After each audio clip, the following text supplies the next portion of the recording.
ਦੁਖੀਏ ਕਾ ਮਟਾਬੋ ਪ੍ਰਭ ਸੋਗ, ਨਿਥਾਵੇ ਕੋ ਤੁਮ ਥਾਨ ਬਠਾਵੋ, ਦਾਸ ਆਪਣੇ ਕੋ ਭਗਤੀ ਲਾਵੋ, ਨਿਥਾਵੇ ਕੋ ਤੁਮ ਥਾਨ ਬਠਾਵੋ, ਦਾਸ ਆਪਣੇ ਕੋ ਭਗਤੀ ਲਾਭੋ। ਧੰਨ ਸਾਹਿਬ ਸ੍ਰੀ ਗੁਰੂ ਗ੍ਰੰਥ ਸਾਹਿਬ ਮਹਾਰਾਜ ਜੀ ਦੀ ਪਾਵਨ ਪਵਿੱਤਰ ਗੋਦ ਵਿੱਚ ਜੁੜ ਬੈਠੇ ਗੁਰੂ ਪਿਆਰੇ ਸਤਸੰਗੀ ਜਨੋ, ਸਤਿਗੁਰ ਮਹਾਰਾਜ ਜੀ ਦੀ ਅਪਾਰ ਕਿਰਪਾ ਦੇ ਸਦਕਾ ਰਹਿਰਾਸ ਸਾਹਿਬ ਜੀ ਦੇ ਪਾਠ ਰਲ ਮਿਲ ਕੇ ਕੀਤੇ ਹਨ। ਚੱਲ ਰਹੀ ਲੜੀਵਾਰ ਵਿਚਾਰ ਦੇ ਅਧੀਨ ਰਹਿਰਾਸ ਸਾਹਿਬ ਜੀ ਦਾ ਤੀਸਰਾ ਪਾਵਨ ਮੁਬਾਰਕ ਬਚਨ ਅੱਜ ਅਸੀਂ ਵਿਚਾਰਨਾ ਆਰੰਭ ਕਰਨਾ ਹੈ। ਵਿਚਾਰਾਂ ਦੀ ਆਰੰਭਤਾ ਤੋਂ ਪਹਿਲਾਂ ਗੁਰੂ ਗੋਦ ਵਿੱਚ ਹਾਜ਼ਰੀਆਂ ਲਗਵਾਈਏ। ਗੁਰ ਕਲਗੀਧਰ ਪਾਤਸ਼ਾਹ ਦੀ ਬਖਸ਼ਿਸ਼ ਕੀਤੀ ਫਤਿਹ ਦੇ ਨਾਲ ਸੰਗ ਪਾਈਏ। ਆਖੋ ਜੀ ਵਾਹਿਗੁਰੂ ਜੀ ਕਾ ਖਾਲਸਾ, ਵਾਹਿਗੁਰੂ ਜੀ ਕੀ ਫਤਿਹ। ਅੱਜ ਦੇ ਇਸ ਮੁਬਾਰਕ ਬਚਨ ਜੋ ਕਿ ਰਹਿਰਾਸ ਸਾਹਿਬ ਜੀ ਦਾ ਤੀਸਰਾ ਪਾਵਨ ਬਚਨ ਹੈ, ਗੁਰੂ ਨਾਨਕ ਸਾਹਿਬ ਮਹਾਰਾਜ ਜੀ ਵੱਲੋਂ ਉਚਾਰਨ ਕੀਤਾ ਹੋਇਆ ਹੈ। ਆਸਾ ਰਾਗ ਦੇ ਵਿੱਚ ਵੀ ਇਹ ਪਾਵਨ ਬਚਨ ਮੌਜੂਦ ਹੈ ਤੇ ਨਿਤਨੇਮ ਦੀ ਇਸ ਪਾਵਨ ਬਾਣੀ ਦੇ ਵਿੱਚ ਵੀ ਮੌਜੂਦ ਹੈ। ਸ਼ਬਦ ਦਾ ਕੇਂਦਰੀ ਭਾਵ ਜੋ ਕਿ ਰਹਾਉ ਵਾਲੀਆਂ ਤੁਕਾਂ ਦੇ ਵਿੱਚ ਹੁੰਦਾ ਹੈ। ਰਹਾਉ ਵਾਲੀਆਂ ਤੁਕਾਂ ਦੇ ਵਿੱਚ ਧੰਨ ਗੁਰੂ ਨਾਨਕ ਸਾਹਿਬ ਮਹਾਰਾਜ ਉਪਦੇਸ਼ ਦਿੰਦੇ ਹਨ। ਸਾਹਿਬ ਆਖਦੇ ਨੇ, ਸੋ ਕਿਉ ਵਿਸਰੈ ਮੇਰੀ ਮਾਈ, ਸਾਚਾ ਸਾਹਿਬ ਸਾਚੇ ਨਾਈ ਰਹਾਉ। ਸਤਿਗੁਰੂ ਮਹਾਰਾਜ ਕਹਿੰਦੇ, ਐ ਮੇਰੀ ਮਾਂ, ਉਹ ਪਰਮੇਸ਼ਰ ਮੈਨੂੰ ਕਿਉਂ ਵਿਸਰੈ। ਸੋ ਕਿਉਂ ਵਿਸਰੈ ਮੇਰੀ ਮਾਈ, ਐ ਮੇਰੀ ਮਾਂ, ਉਹ ਪਰਮੇਸ਼ਰ ਮੈਨੂੰ ਕਿਉਂ ਵਿਸਰੈ। ਸਾਚਾ ਸਾਹਿਬ ਸਾਚੇ ਨਾਈ। ਸਾਚਾ ਦਾ ਮਤਲਬ ਸਦਾ ਸਥਿਰ, ਉਹ ਮਾਲਕ ਸਦਾ ਸਥਿਰ ਰਹਿਣ ਵਾਲਾ ਹੈ ਤੇ ਉਹਦੀ ਵਡਿਆਈ ਜਿਹੜੀ, ਨਾਈ ਦਾ ਮਤਲਬ ਵਡਿਆਈ, ਉਹਦੀ ਵਡਿਆਈ ਜਿਹੜੀ ਹੈ ਉਹ ਵੀ ਸਥਿਰ ਰਹਿਣ ਵਾਲੀ ਹੈ। ਦੁਨਿਆਵੀ ਤੌਰ ਤੇ ਕਿਸੇ ਦੀ ਵਡਿਆਈ ਕੁਝ ਸਮਾਂ ਰਹਿੰਦੀ ਹੈ, ਕਿਸੇ ਦੀ ਵਡਿਆਈ ਕੁਝ ਲੰਬੇਰਾ ਸਮਾਂ ਚੱਲਦੀ ਹੈ, ਪਰ ਕਿਸੇ ਨਾ ਕਿਸੇ ਦਿਨ ਆਮ ਮਨੁੱਖ ਦੀ ਵਡਿਆਈ ਖਤਮ ਹੋ ਜਾਂਦੀ ਹੈ। ਇਸ ਗੱਲ ਨੂੰ ਸਮਝਣਾ। ਹੁਣ ਉਹਦੀ ਜਿਹੜੀ ਵਡਿਆਈ ਹੈ ਉਹ ਕਿਸੇ ਪਦਵੀ ਦੇ ਕਾਰਨ ਜਾਂ ਕਿਸੇ ਉਹਦੇ ਕੰਮਾਂ ਦੇ ਕਾਰਨ ਹੁੰਦੀ ਹੈ। ਆਮ ਮਨੁੱਖ ਦੀ ਵਡਿਆਈ ਵੀ, ਉਦਾਹਰਨ ਤੌਰ ਤੇ ਆਪਾਂ ਵੇਖਦੇ ਹਾਂ, ਕੋਈ ਮਨੁੱਖ ਕਿਸੇ ਉੱਚੇ ਅਹੁਦੇ ਦੇ ਉੱਤੇ ਬੈਠਾ ਹੋਇਆ, ਮਾਨੋ ਉਹ ਦੇਸ਼ ਦਾ ਪ੍ਰਧਾਨ ਮੰਤਰੀ ਹੋਵੇ, ਕਿਸੇ ਰਾਜ ਦਾ ਮੁੱਖ ਮੰਤਰੀ ਹੋਵੇ, ਕਿਸੇ ਸ਼ਹਿਰ ਦਾ ਮੰਤਰੀ ਹੋਵੇ, ਉਹ ਕਿਸੇ ਅਹੁਦੇ ਦੇ ਉੱਤੇ ਬੈਠਾ ਹੋਇਆ ਤੇ ਉਸ ਅਹੁਦੇ ਦੇ ਨਾਲ ਜੇ ਇਨਸਾਫ ਕਰਦਾ, ਜਿਹੜੀ ਉਹਨੂੰ ਕੁਰਸੀ ਮਿਲੀ ਹੈ, ਜਿਹੜੀ ਉਹਨੂੰ ਅਹੁਦਾ ਮਿਲਿਆ ਹੈ, ਉਹਦੇ ਉੱਤੇ ਉਹ ਬੈਠ ਕਰਕੇ ਉਹਦੇ ਕੀਤੇ ਹੋਏ ਕਰਮ ਜਿਹੜੇ ਨੇ ਉਹ ਉਹਨੂੰ ਵਡਿਆਈ ਦਿਵਾਉਂਦੇ ਨੇ। ਜੇ ਉਹ ਕਰਮ ਨਹੀਂ ਕਰਦਾ ਜਨਤਾ ਦੇ ਵਾਸਤੇ ਤੇ ਲੋਕ ਉਹਦੀ ਵਡਿਆਈ ਨਹੀਂ ਕਰਦੇ। ਤੁਸੀਂ ਆਮ ਮਾਹੌਲ ਦੇ ਵਿੱਚ ਦੇਖਿਆ ਹੋਵੇਗਾ, ਹਾਲਾਤ ਤੇ ਇੱਥੋਂ ਤੱਕ ਬਣ ਗਏ ਕਿ ਉੱਚੇ ਅਹੁਦਿਆਂ ਦੇ ਉੱਤੇ ਤੇ ਬੈਠ ਗਏ, ਪਰ ਕੰਮ ਉਹਨਾਂ ਨੇ ਸੁੱਖ ਸਹੂਲਤ ਦੇਣ ਦੀ ਬਜਾਏ ਸਗੋਂ ਮਨੁੱਖਤਾ ਦੀ ਜ਼ਿੰਦਗੀ ਦੁੱਖਾਂ ਦੇ ਵਿੱਚ ਪਾ ਦਿੱਤੀ, ਮੁਸੀਬਤਾਂ ਵਿੱਚ ਪਾ ਦਿੱਤੀ। ਅੱਜ ਸੋਸ਼ਲ ਮੀਡੀਆ ਦਾ ਯੁੱਗ ਹੈ। ਲੋਕ ਸੋਸ਼ਲ ਮੀਡੀਆ ਦੇ ਉੱਤੇ ਉਹਨਾਂ ਦੇ ਮੁਖ ਦੇ ਉੱਤੇ ਭੈੜੇ ਬਚਨ, ਭੈੜੇ ਬੋਲ ਜਿਹੜੇ ਉਹ ਬੋਲਦੇ ਨੇ। ਨਾ ਉਹਨਾਂ ਦੀ ਵਡਿਆਈ ਰਹੀ, ਨਾ ਉਹਨਾਂ ਦੇ ਜਿਹੜੇ ਅਹੁਦਿਆਂ ਦੇ ਉੱਤੇ, ਜਿਨ੍ਹਾਂ ਪਦਵੀਆਂ ਦੇ ਉੱਤੇ ਬੈਠੇ ਸੀ, ਉਹਨਾਂ ਦੀ ਮਾਣ ਮਰਿਆਦਾ ਰਹੀ, ਨਾ ਉਹਨਾਂ ਦੀ ਵਡਿਆਈ ਰਹੀ। ਤੇ ਖਿਆਲ ਕਰਨਾ, ਸਤਿਗੁਰੂ ਪਰਮੇਸ਼ਰ ਅਕਾਲ ਪੁਰਖ ਦੀ ਵਡਿਆਈ ਜਿਹੜੀ ਹੈ ਸਦੀਵੀ ਕਿਵੇਂ ਹੈ। ਆਮ ਦੁਨੀਆ ਦੇ ਵਿੱਚ ਕਿਸੇ ਦੀ ਵਡਿਆਈ ਸਦੀਵੀ ਨਹੀਂ ਹੈ, ਪਰ ਪਰਮੇਸ਼ਰ ਦੀ ਵਡਿਆਈ ਕਿਵੇਂ ਸਦੀਵੀ ਹੈ ਉਹ ਇਸ ਕਰਕੇ ਵੀ ਪਰਮੇਸ਼ਰ ਨੂੰ ਜਿਹੜਾ ਸਭ ਤੋਂ ਸਰਬ ਉੱਚ ਅਹੁਦਾ ਮਿਲਿਆ ਹੋਇਆ ਹੈ, ਸਾਰੀ ਕਾਇਨਾਤ ਨੂੰ ਪਾਲਣ ਦਾ ਤੇ ਖਿਆਲ ਕਰਨਾ। ਪਰਮੇਸ਼ਰ ਨੇ ਜਿਹੜੇ ਨਿਯਮ ਬਣਾ ਦਿੱਤੇ, ਕਦੀ ਉਹਨੇ ਆਪਣੇ ਉਸ ਨਿਯਮਾਂ ਨੂੰ ਤੋੜਿਆ ਨਹੀਂ ਹੈ।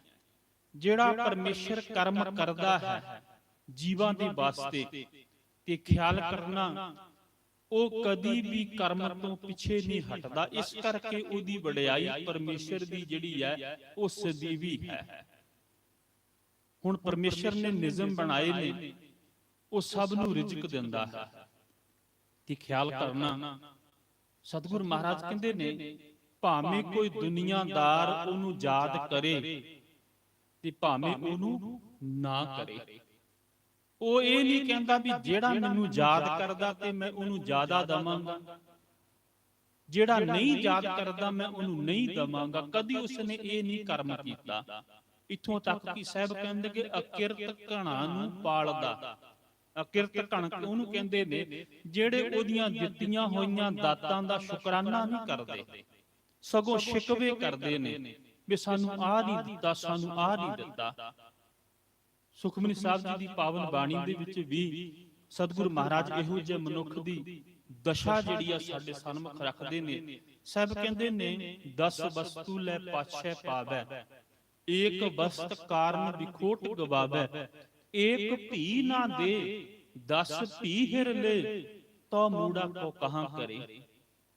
ਵੀ ਉਹ ਮਨੁੱਖ ਜਿਹੜੀਆਂ ਦਿੱਤੀਆਂ ਹੋਈਆਂ ਰੱਬ ਦੀਆਂ 10 ਵਸਤੂਆਂ ਦੀ ਧੰਨਵਾਦ ਨਹੀਂ ਕਰਦਾ, ਸਗੋਂ ਜਿਹੜੀ 11ਵੀਂ ਵਸਤੂ ਉਹਨੇ ਮੰਗੀ ਹੈ, ਉਹ ਪਰਮੇਸ਼ਰ ਨੇ ਜੇ ਨਾ ਦਿੱਤੀ ਤੇ ਮਨ ਦੇ ਵਿੱਚ ਰੋਸ ਕਰਨ ਲੱਗ ਪੈਂਦਾ। ਪਰ ਸਾਹਿਬ ਕਹਿੰਦੇ ਨੇ, ਐ ਜੀਵ, ਜੇ ਉਹ ਪਰਮੇਸ਼ਰ 11ਵੀਂ ਵਸਤੂ ਨਾ ਦੇਵੇ, ਸਗੋਂ ਪਹਿਲੀਆਂ 10 ਵਸਤੂਆਂ ਵੀ ਲੈ ਲਵੇ, ਤੇ ਮੂਰਖ ਮਨ, ਐ ਮੂਰਖ ਮਨੁੱਖ, ਤੂੰ ਉਹਦਾ ਕੁਝ ਵੀ ਵਿਗਾੜ ਨਹੀਂ ਸਕਦਾ।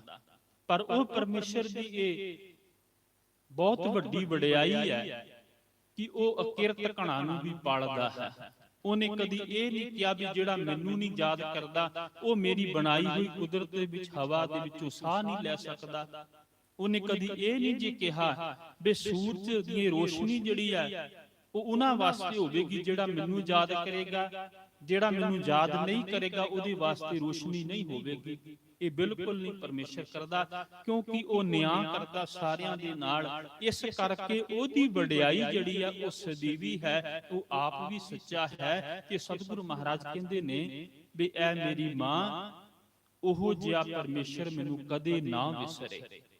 ਹੁਣ ਨਾ ਵਿਸਰੇ, ਕਿਉਂ ਨਾ ਵਿਸਰੇ, ਇੱਥੇ ਸਵਾਲ ਪੈਦਾ ਹੁੰਦਾ ਹੈ। ਸਤਿਗੁਰੂ ਮਹਾਰਾਜ ਕਹਿੰਦੇ ਨੇ, ਉਹਦੇ ਵਿਸਰਨ ਦੇ ਨਾਲ ਜੀਵਨ ਦੇ ਵਿੱਚ ਦੁੱਖ ਆਉਂਦਾ ਹੈ।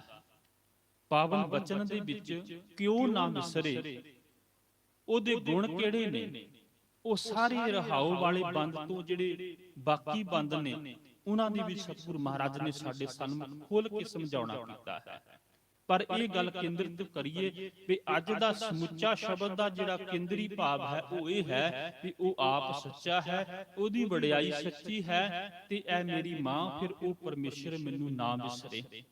ਤੇ ਸਤਿਗੁਰੂ ਮਹਾਰਾਜ ਕਹਿੰਦੇ ਨੇ, ਇੱਕ ਤਿਲ ਪਿਆਰਾ ਵਿਸਰੈ, ਦੁੱਖ ਲੱਗੇ ਸੁਖ ਜਾਏ।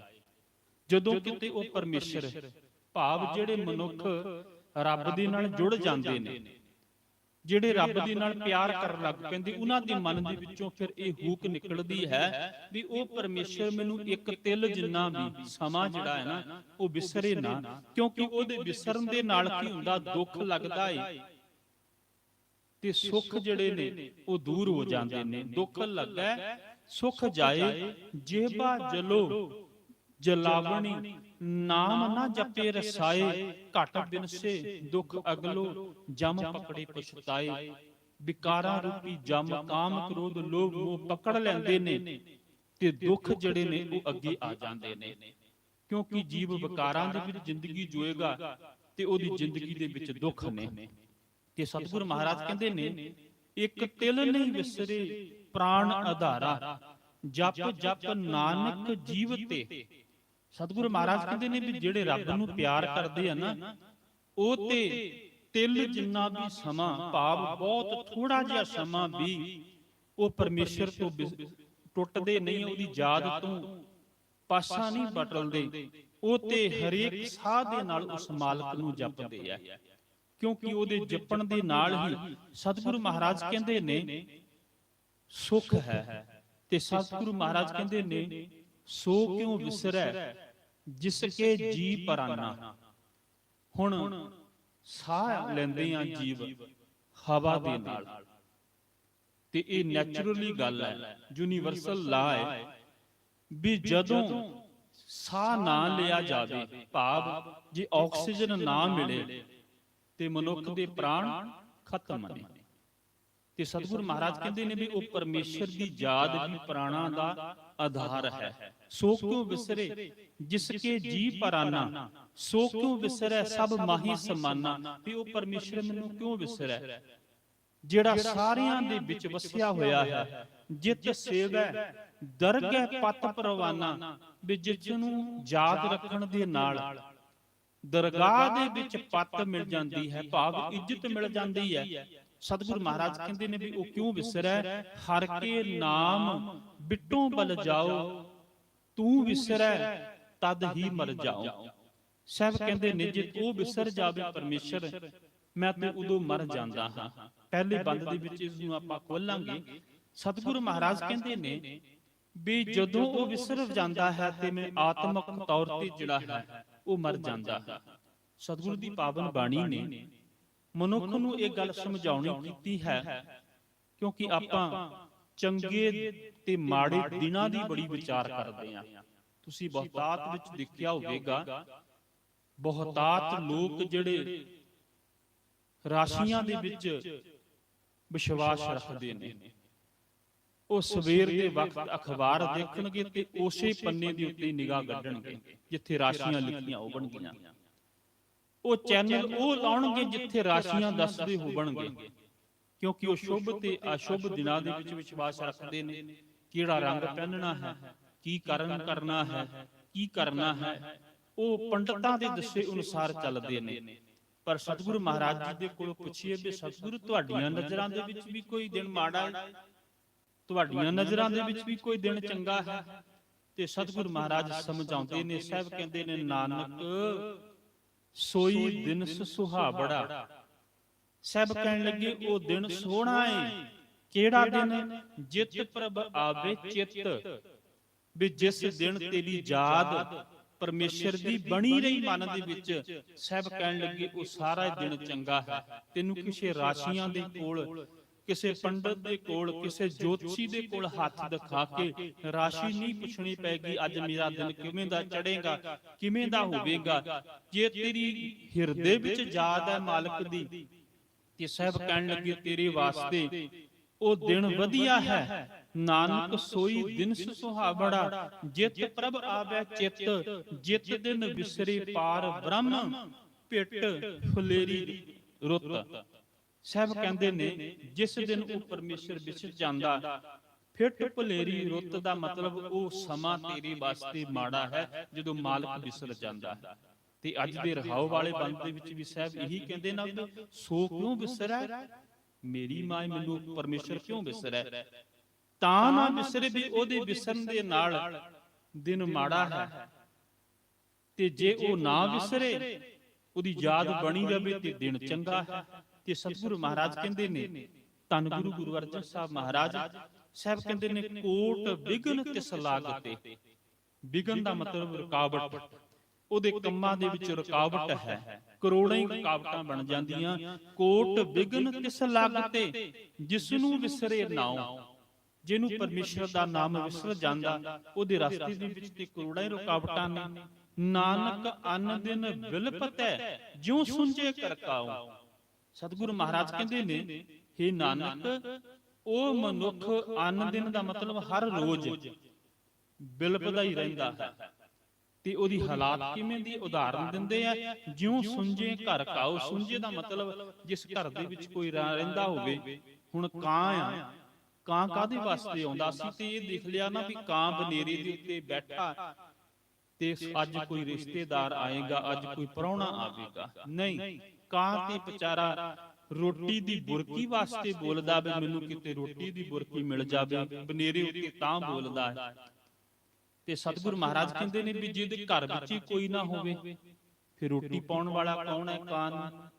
ਉਹ ਕਾਂ ਵਿਚਾਰਾ ਬਿਲਕਦਾ ਹੈ, ਉਹਨੂੰ ਰੋਟੀ ਨਹੀਂ ਮਿਲਦੀ। ਸਾਹਿਬ ਕਹਿਣ ਲੱਗੇ ਉਹ ਵੀ ਮਨੁੱਖ ਅੰਨ ਦਿਨ ਇਸ ਤਰ੍ਹਾਂ ਹੀ ਬਿਲਪਦਾ ਹੈ ਜਿਹੜੀ ਮਾਲਕ ਦੀ ਯਾਦ ਤੋਂ ਬਿਨਾਂ ਆਪਣੀ ਜ਼ਿੰਦਗੀ ਜਿਉਂਦਾ ਹੈ। ਤੇ ਸਤਿਗੁਰੂ ਮਹਾਰਾਜ ਨੇ ਇੱਕ ਹੋਰ ਬੜੀ ਪਿਆਰੀ ਉਦਾਹਰਨ ਸਾਡੇ ਸਾਹਮਣੇ ਰੱਖ ਦਿੱਤੀ ਵੀ ਰੱਬ ਨੂੰ ਜੀਵ ਵਿਸਾਰਦੇ ਨੇ ਤੇ ਕਿਸ ਅਧੀਨਤਾ ਦੇ ਅਧੀਨ ਵਿਸਾਰਦੇ ਨੇ। ਸਤਿਗੁਰੂ ਮਹਾਰਾਜ ਨੇ ਪਾਵਨ ਬਾਣੀ ਅੰਦਰ ਧੰਨ ਗੁਰੂ ਅਮਰਦਾਸ ਮਹਾਰਾਜ, ਮਨੁੱਖ ਦਾ ਸੰਬੰਧ ਜਦੋਂ ਪਰਮੇਸ਼ਰ ਦੇ ਨਾਲੋਂ ਟੁੱਟ ਜਾਂਦਾ ਹੈ ਉਦੋਂ ਉਹਦੀ ਯਾਦ ਨਹੀਂ ਆਉਂਦੀ। ਤੇ ਯਾਦ ਕਿਉਂ ਨਹੀਂ ਆਉਂਦੀ, ਸੰਬੰਧ ਕਿਵੇਂ ਟੁੱਟਦਾ ਹੈ? ਉਹ ਭਾਵੇਂ ਵਿਕਾਰਾਂ ਰੂਪੀ ਨਸ਼ਾ ਹੋਵੇ ਤੇ ਭਾਵੇਂ ਦੁਨਿਆਵੀ ਤੌਰ ਤੇ ਹੋਵੇ। ਹੁਣ ਹੰਕਾਰ ਦਾ ਨਸ਼ਾ ਵੀ ਇਹੋ ਜਿਹਾ ਨਸ਼ਾ ਜਿਹੜਾ ਕਿਸੇ ਗਰੀਬ ਨੂੰ ਵੇਖ ਕੇ ਤੇ ਸਿਖਾਉਂਦਾ ਨਹੀਂ ਹੈ। ਹੁਣ ਹੰਕਾਰ ਦਾ ਨਸ਼ਾ, ਕ੍ਰੋਧ ਦਾ ਨਸ਼ਾ, ਲੋਭ ਦਾ ਨਸ਼ਾ, ਉਹ ਆਪਣੇ ਜਿਦ ਨਾਲ ਲੋਭ ਕਰਦਾ, ਮੋਹ ਕਰਦਾ, ਉਹਨੂੰ ਤੇ ਸਭ ਕੁਝ ਦਿੰਦਾ ਏ, ਪਰ ਦੂਸਰੇ ਦੇ ਕਿਸੇ ਤਲੀ ਦੇ ਉੱਤੇ ਆਖਣ ਦੇ ਵਾਸਤੇ ਉਹਦੇ ਮਨ ਵਿੱਚ ਯਕੀਨ ਹੀ ਨਹੀਂ ਵੱਜਦਾ। ਹੁਣ ਇਹ ਸਾਰਾ ਕੁਝ ਜਿਹੜਾ ਹੈ ਇਹ ਵਿਕਾਰਾਂ ਰੂਪੀ ਇਹ ਪਰਮੇਸ਼ਰ ਦੀ ਯਾਦ ਵਿੱਚੋਂ ਤੋੜ ਦਿੰਦਾ ਹੈ। ਤੇ ਦੁਨਿਆਵੀ ਵਿਕਾਰ ਜਿਹੜੇ ਕਮਾਉਂਦੇ ਹਾਂ, ਨਸ਼ੇ ਜਿਹੜੇ ਕਰਦੇ ਹਾਂ, ਉਹ ਵੀ ਇਸੇ ਹੀ ਰਸਤੇ ਦੇ ਵਿੱਚ ਆਉਂਦੇ ਨੇ। ਸਤਿਗੁਰੂ ਮਹਾਰਾਜ ਨੇ ਸਾਡਾ ਭੁਲੇਖਾ ਦੂਰ ਕਰ ਦਿੱਤਾ। ਧੰਨ ਗੁਰੂ ਅਮਰਦਾਸ ਮਹਾਰਾਜ ਕਹਿੰਦੇ ਨੇ ਮਾਨਸ ਭਰਿਆ ਆਣਿਆ, ਮਾਨਸ ਭਰਿਆ ਆਏ। ਮਾਨਸ ਦਾ ਅਰਥ ਹੈ ਮਨੁੱਖ, ਭਰਿਆ ਆਣਿਆ, ਉਹਨੇ ਭਰਿਆ ਹੋਇਆ ਇੱਕ ਜਿਹੜਾ ਸ਼ਰਾਬ ਦਾ, ਨਸ਼ੇ ਦਾ ਉਹਨੇ ਬਰਤਨ ਲੈ ਕੇ ਆਂਦਾ, ਜਿਹਨੂੰ ਆਮ ਬੋਲ ਚਾਲ ਦੇ ਵਿੱਚ ਅਸੀਂ ਬੋਤਲ ਕਹਿ ਦਿੰਦੇ ਹਾਂ। ਉਹ ਲੈ ਕੇ ਆਇਆ, ਮਾਨਸ ਭਰਿਆ ਆਏ। ਫਿਰ ਉਹਨੇ ਉਸ ਬੋਤਲ ਦੇ ਵਿੱਚੋਂ, ਉਸ ਬਰਤਨ ਦੇ ਵਿੱਚੋਂ ਨਸ਼ਾ ਕੱਢਿਆ, ਪਿਆਲੇ ਦੇ ਵਿੱਚ ਪਾ ਲਿਆ ਤੇ ਉਹਨੂੰ ਫਿਰ ਪੀ ਲਿਆ। ਫਿਰ ਹੋਇਆ ਕੀ? ਜਿਤ ਪੀਤੇ ਮਤ ਦੂਰ ਹੋਏ, ਬਰਲ ਪਵੇ ਵਿੱਚ ਆਏ। ਜਿਹਦੇ ਪੀਣ ਦੇ ਨਾਲ ਮਤ ਖਤਮ ਹੋ ਗਈ। ਹੁਣ ਜਿਤਨੇ ਵੀ ਨਸ਼ੇ ਨੇ, ਖਿਆਲ ਕਰਨਾ, ਉਹ ਸਾਨੂੰ ਸਭ ਕੁਝ ਭੁਲਾ ਦਿੰਦੇ ਨੇ। ਬਹੁਤਾਤ ਵਿੱਚ ਲੋਕ ਇਹ ਬਹਾਨਾ ਕਰਦੇ ਨੇ ਵੀ ਜ਼ਿੰਦਗੀ ਵਿੱਚ ਬੜੀਆਂ ਪਰੇਸ਼ਾਨੀਆਂ ਨੇ ਤਾਂ ਪੀਂਦਾ ਹਾਂ ਮੈਂ, ਕਿਉਂਕਿ ਦੁਨਿਆਵੀ ਮਨੁੱਖਾਂ ਦੇ ਨਾਲੋਂ ਉਹ ਰਿਸ਼ਤਾ ਜਿਹੜਾ ਹੈ ਉਹ ਤੋੜ ਦਿੰਦੀ ਹੈ। ਤੇ ਖਿਆਲ ਕਰਨਾ, ਇਹ ਨਸ਼ੇ ਜਿਹੜੇ ਨੇ ਉਹ ਮਨੁੱਖ ਨੂੰ ਰੱਬ ਦੀ ਯਾਦ ਦੇ ਵਿੱਚੋਂ ਵੀ ਤੋੜ ਦਿੰਦੇ ਨੇ। ਤੇ ਸਤਿਗੁਰੂ ਮਹਾਰਾਜ ਕਹਿੰਦੇ ਨੇ ਜਿਤ ਪੀਤੇ ਮਤ ਦੂਰ ਹੋਏ, ਬਰਲ ਪਵੇ ਵਿੱਚ ਆਏ, ਆਪਣਾ ਪਰਾਇਆ। ਆਪਣਾ ਮੇਰਾ ਕਿਹੜਾ ਹੈ ਤੇ ਪਰਾਇਆ ਕਿਹੜਾ ਹੈ? ਆਪਣਾ ਪਰਾਇਆ ਨਾ ਪਛਾਣੈ, ਪਛਾਣਦਾ ਨਹੀਂ ਹੈ। ਖਸਮੋ ਧੱਕੇ ਖਾਏ। ਸਾਹਿਬ ਕਹਿਣ ਲੱਗੇ ਆਪਣਾ ਪਰਾਏ ਦੀ ਪਛਾਣ ਨਹੀਂ ਰਹਿੰਦੀ ਤੇ ਪਰਮੇਸ਼ਰ ਦੇ ਦਰ ਦੇ ਉੱਤੋਂ ਵੀ ਉਹਨੂੰ ਧੱਕੇ ਮਿਲਦੇ ਨੇ। ਤੇ ਸਾਹਿਬ ਕਹਿੰਦੇ ਨੇ ਜਿਤ ਪੀਤੈ ਖਸਮ ਵਿਸਰੈ, ਦਰਗਹਿ ਮਿਲੇ ਸਜਾਏ। ਜਿਹਦੇ ਪੀਣ ਦੇ ਨਾਲ ਪਰਮੇਸ਼ਰ ਦੀ ਦਰਗਾਹ ਦੇ ਵਿੱਚੋਂ ਵੀ ਸਜ਼ਾ ਮਿਲਣੀ ਹੈ। ਸਾਹਿਬ ਕਹਿਣ ਲੱਗੇ ਝੂਠਾ ਮਦ ਮੂਲ ਨਾ ਪੀਚੈ, ਜੇਕਾ ਪਾਰ ਵਸਾਏ। ਇਹੋ ਜਿਹਾ ਝੂਠਾ ਨਸ਼ਾ ਜਿਹੜਾ ਹੈ ਉਹਨੂੰ ਛੱਡ ਦੇ। ਧੰਨ ਗੁਰੂ ਨਾਨਕ ਸਾਹਿਬ ਮਹਾਰਾਜ, ਉਹਨਾਂ ਦੇ ਜੀਵਨ ਦੀ ਇੱਕ ਛੋਟੀ ਜਿਹੀ ਗਾਥਾ ਮੈਂ ਸੰਖੇਪ ਸ਼ਬਦਾਂ ਵਿੱਚ ਸਾਂਝ ਪਾਵਾਂ।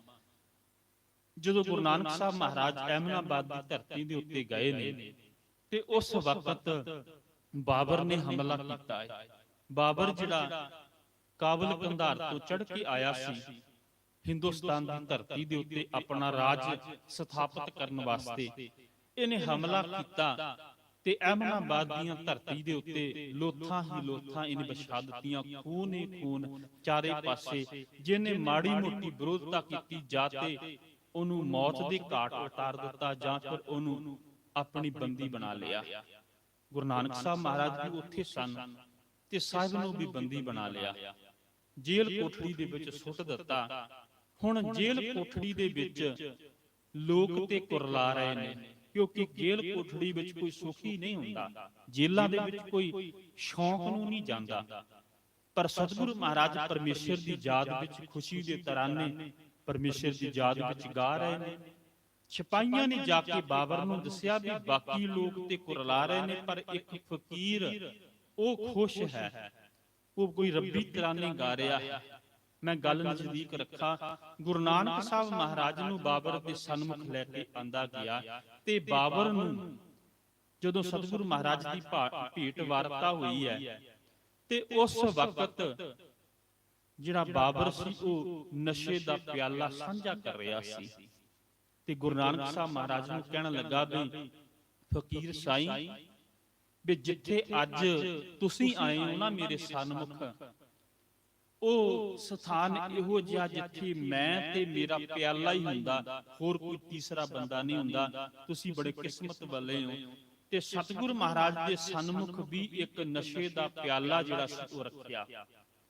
ਸਤਿਗੁਰੂ ਮਹਾਰਾਜ ਕਹਿਣ ਲੱਗੇ ਵੀ ਬਾਬਰ ਇਹ ਕੀ ਹੈ? ਬਾਬਰ ਕਹਿਣ ਲੱਗਾ ਵੀ ਇਹ ਨਸ਼ੇ ਦਾ ਪਿਆਲਾ, ਮੇਰੀ ਜ਼ਿੰਦਗੀ ਇਹੋ ਜਿਹੀ, ਮੈਂ ਕਤਲੋ ਗਾਰਤ ਕਰਦਾ, ਉਹ ਲੋਕਾਂ ਦੀਆਂ ਚੀਕਾਂ ਮੈਨੂੰ ਰਾਤ ਨੂੰ ਸੌਣ ਨਹੀਂ ਜੇ ਦਿੰਦੀਆਂ। ਮਾਵਾਂ ਦੇ ਤੜਫਦੇ ਹੋਏ ਪੁੱਤ, ਉਹਨਾਂ ਦੀਆਂ ਚੀਕਾਂ ਮੈਨੂੰ ਰਾਤ ਨੂੰ ਸੁਣਨ ਨਹੀਂ ਜੇ ਦਿੰਦੀਆਂ। ਮੈਂ ਉਹ ਸਾਰਾ ਕੁਝ ਭੁਲਾਉਣ ਵਾਸਤੇ ਆ ਸ਼ਰਾਬ ਪੀ ਲੈਂਦਾ ਹਾਂ, ਤੇ ਮੈਨੂੰ ਸਭ ਕੁਝ ਭੁੱਲ ਜਾਂਦਾ ਹੈ। ਧੰਨ ਗੁਰੂ ਨਾਨਕ ਸਾਹਿਬ ਮਹਾਰਾਜ ਕਹਿਣ ਲੱਗੇ ਵੀ ਜੇ ਫਿਰ ਸਵੇਰ ਦੇ ਵਕਤ ਤੈਨੂੰ ਉਹ ਚੀਕਾਂ ਕੰਨਾਂ ਦੇ ਵਿੱਚ ਮੁੜ ਪੈਵਣ, ਉਹ ਦ੍ਰਿਸ਼ ਫਿਰ ਤੇਰੀ ਅੱਖਾਂ ਸਾਹਮਣੇ ਫਿਰ ਆਵੇ। ਤੇ ਸਤਿਗੁਰੂ ਮਹਾਰਾਜ ਨੂੰ ਬਾਬਰ ਕਹਿਣ ਲੱਗਾ ਵੀ ਸਤਿਗੁਰੂ ਫਿਰ ਪੀ ਲੈਂਦਾ ਹਾਂ। ਸਾਹਿਬ ਕਹਿਣ ਲੱਗੇ ਕਿੰਨਾ ਕੁ ਚੱਲਦਾ? ਕਹਿਣ ਲੱਗਾ ਸ਼ਾਮ ਨੂੰ ਪੀਨਾ, ਸਵੇਰ ਤੱਕ ਉਤਰ ਜਾਂਦੀ, ਸਵੇਰ ਨੂੰ ਪੀਨਾ, ਸ਼ਾਮ ਤੱਕ ਉਤਰ ਜਾਂਦੀ, ਸ਼ਾਮ ਨੂੰ ਫਿਰ ਪੀ ਲੈਣਾ। ਸਤਿਗੁਰੂ ਮਹਾਰਾਜ ਕਹਿਣ ਲੱਗੇ ਵੀ ਸੱਜਣਾ, ਜੇ ਤੂੰ ਪਰਮੇਸ਼ਰ ਦੀ ਯਾਦ ਵਿੱਚ ਜੁੜ ਜਾਵੇਂ ਨਾ, ਆ ਜਿਹੜੇ ਕਰਮ ਤੂੰ ਕਰਦਾ ਹੈ ਨਾ, ਉਹ ਤੇਰੇ ਸਾਰੇ ਕਰਮ ਖਤਮ ਹੋ ਜਾਣਗੇ। ਤੂੰ ਕਤਲੋ ਗਾਰਤੀ ਨਹੀਂ ਕਰੇਗਾ, ਤੇਰੇ ਕੰਨਾਂ ਦੇ ਵਿੱਚ ਚੀਕਾਂ ਹੀ ਨਹੀਂ ਕਿਸੇ ਦੀਆਂ ਪੈਣਗੀਆਂ, ਨਾ ਤੈਨੂੰ ਇਹ ਝੂਠਾ ਨਸ਼ਾ ਜਿਹੜਾ ਹੈ ਉਹਦਾ ਸਹਾਰਾ ਲੈਣਾ ਪਏਗਾ। ਸਤਿਗੁਰੂ ਮਹਾਰਾਜ ਨੇ ਉੱਥੇ ਉਸ ਨੂੰ ਜੋ ਸ਼ਬਦ ਕਹੇ, ਇੱਕ ਵਿਦਵਾਨ ਪੁਰਸ਼ ਨੇ ਕਵਿਤਾ ਰੂਪ ਦੇ ਵਿੱਚ ਲਿਖੇ ਨੇ, ਥਾ ਜਹੀ ਆਲਮ कि गुरु नानक ने कह दिया, इसका पीना भी खता, इसका पिलाना भी खता, जे बंद शीशी में नाग से कुछ कम नहीं, शक्ल पानी की है मगर आग से कुछ कम नहीं, जो तू पीता है इससे प्यास बुझ सकती नहीं, जो मैंने पी है वो क़यामत तक उतर सकती नहीं, पारस बन जा जही तकलीन दर ऐशी की, आबे महकी पेशकश तौहीन दरवेशी की है। ਸਤਿਗੁਰੂ ਮਹਾਰਾਜ ਨੇ ਬਾਬਰ ਨੂੰ ਉਪਦੇਸ਼ ਦਿੱਤਾ ਵੀ ਨਸ਼ਾ ਛੱਡ ਦੇ। ਤੇ ਤਬਾਰੀਖ ਦੇ ਵਿੱਚ ਇਹ ਗੱਲ ਮਿਲਦੀ ਹੈ ਵੀ ਬਾਬਰ ਨੇ ਹੌਲੀ ਹੌਲੀ ਉਹ ਨਸ਼ਾ ਲੈਣਾ ਬੰਦ ਕਰ ਦਿੱਤਾ ਸੀ। ਘਟਾਉਂਦਾ ਉਹਨੇ ਇੱਕ ਦਿਨ ਨਸ਼ੇ ਤੋਂ ਤੋਬਾ ਕਰ ਦਿੱਤੀ ਸੀ। ਤੇ ਸਤਿਗੁਰੂ ਮਹਾਰਾਜ ਉਪਦੇਸ਼ ਦਿੰਦੇ ਨੇ, ਸਤਿਗੁਰੂ ਮਹਾਰਾਜ ਕਹਿੰਦੇ ਨੇ ਉਹ ਪਰਮੇਸ਼ਰ ਦੀ ਯਾਦ ਜਿਹੜੀ ਹੈ ਨਾ, ਉਹ ਨਾ ਸਾਡੇ ਹਿਰਦੇ ਦੇ ਵਿੱਚੋਂ ਵਿਸਰੇ। ਤੇ ਉਹ ਪਰਮੇਸ਼ਰ ਦੀ ਯਾਦ ਤਦੋਂ ਵਿਸਰਦੀ ਹੈ ਜਦੋਂ ਅਸੀਂ ਕਿਸੇ ਦੂਸਰੇ ਦਾ ਸਹਾਰਾ ਲੈ ਲੈਂਦੇ ਹਾਂ। ਉਹ ਭਾਵੇਂ ਨਸ਼ੇ ਹੋਵਣ, ਭਾਵੇਂ ਦੁਨਿਆਵੀ ਤਾਕਤ ਹੋਵੇ, ਤੇ ਭਾਵੇਂ ਕੁਝ ਹੋਰ ਕਾਰਨ ਹੋਵਣ, ਉਹ ਉਸ ਵੇਲੇ ਮਾਲਕ ਦੀ ਯਾਦ ਜਿਹੜੀ ਆ ਉਹ ਨਿਕਲ ਜਾਂਦੀ ਹੈ। ਤੇ ਸਤਿਗੁਰੂ ਮਹਾਰਾਜ ਅੱਜ ਦੇ ਰਹਾਉ ਵਾਲੇ ਬੰਦ ਵਿੱਚ ਇਹੀ ਸਮਝਾਉਂਦੇ ਨੇ, ਉਹ ਪਰਮੇਸ਼ਰ ਸਦੀਵੀ ਹੈ, ਉਹਦੀ ਵਡਿਆਈ ਵੀ ਸਦੀਵੀ ਹੈ, ਤੇ ਐ ਮੇਰੀ ਮਾਂ ਉਹ ਮੈਨੂੰ ਵਿਸਰੇ ਨਾ, ਕਿਉਂਕਿ ਉਹਦੇ ਵਿਸਰਨ ਦੇ ਨਾਲ ਜੀਵਨ ਦੇ ਵਿੱਚ ਦੁੱਖ ਹੈ, ਉਹਦੀ ਯਾਦ ਦੇ ਨਾਲ ਸੁੱਖ ਹੈ। ਤੇ ਦੂਸਰੀ ਗੱਲ, ਉਹ ਪਰਮੇਸ਼ਰ ਜੋ ਸਾਡੇ ਵਾਸਤੇ ਕਰਦਾ ਹੈ ਉਹ ਅਮੁੱਲ ਹੈ, ਉਹਦਾ ਮੁੱਲ ਨਹੀਂ ਅਸੀਂ ਦੇ ਸਕਦੇ। ਉਹਦਾ ਜ਼ਿਕਰ ਸਤਿਗੁਰੂ ਮਹਾਰਾਜ ਨੇ ਬਾਕੀ ਬੰਦਾਂ ਦੇ ਵਿੱਚ ਸਾਡੇ ਸਨਮੁਖ ਰੱਖਿਆ ਹੈ ਵੀ ਉਹ ਪਰਮੇਸ਼ਰ ਸਾਨੂੰ ਵਾਸਤੇ ਕੀ ਕੀ ਕਰਦਾ ਹੈ, ਤੇ ਕਿਉਂ ਉਹ ਸਾਨੂੰ ਨਾ ਵਿਸਰੇ। ਉਹ ਬਾਕੀ ਬੰਦਾਂ ਦੇ ਵਿੱਚ ਸਾਡੇ ਸਨਮੁਖ ਸਤਿਗੁਰੂ ਮਹਾਰਾਜ ਨੇ ਰੱਖਿਆ। ਬਾਕੀ ਜਿਹੜੇ ਬੰਦ ਨੇ ਉਹ ਆਪਾਂ ਕੱਲ ਨੂੰ ਵਿਚਾਰਾਂਗੇ। ਸਤਿਗੁਰੂ ਮਹਾਰਾਜ ਕਿਰਪਾ ਕਰੇ, ਅਸੀਂ ਮਾਲਕ ਦੀ ਯਾਦ ਵਿੱਚ ਆਪਣੀ ਜ਼ਿੰਦਗੀ ਗੁਜ਼ਾਰਦਿਆਂ ਹੋਇਆਂ ਪਰਮੇਸ਼ਰ ਦੇ ਨਾਲ ਜੁੜ ਕੇ ਜੀਵਨ ਬਸਰ ਕਰੀਏ, ਫਿਰ ਸੁੱਖ ਆ ਜਾਵਣਗੇ। ਵਿਚਾਰਾਂ ਦੀ ਸਾਂਝ ਕਰਦਿਆਂ ਹੋਈਆਂ ਬੇਅੰਤ ਭੁੱਲਾਂ ਦੀ ਖਿਮਾ ਬਖਸ਼ਿਸ਼ ਕਰਨੀ। ਫਤਿਹ ਪ੍ਰਵਾਨ ਕਰੋ ਜੀ। ਵਾਹਿਗੁਰੂ ਜੀ ਕਾ ਖਾਲਸਾ, ਵਾਹਿਗੁਰੂ ਜੀ ਕੀ ਫਤਿਹ। ਤੁਦਾ ਗੇ ਅਰਦਾਸ ਹਮਾਰੀ,